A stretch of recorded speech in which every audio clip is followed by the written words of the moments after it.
The overall goal of native electrophoresis, in combination with in-gel assays, immunoblotting, and native electroelution, is to preserve and analyze the assembly of mitochondrial supercomplexes. This method can help answer how the protein complexes of the mitochondrial electron transport chain assemble into supercomplexes depending on many factors, including bioenergetic needs in physiological and pathological conditions.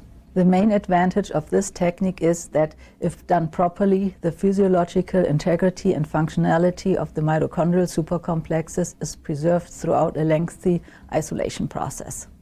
This method can also be applied to study the dynamics of supercomplex assembly and to analyze protein complexes in the plasma membrane, as well as in other intracellular membranes.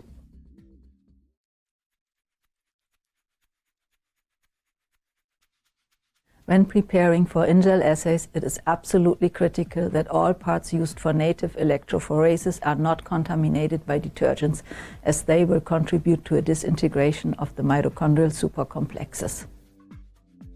Cut one or more lanes from a clear native gel and transfer these into a labeled container. To perform the Complex 1 assay, combine 10 milliliters of assay buffer with 25 milligrams of nitro blue tetrazolium and 100 microliters of 10 milligrams per milliliter NADH.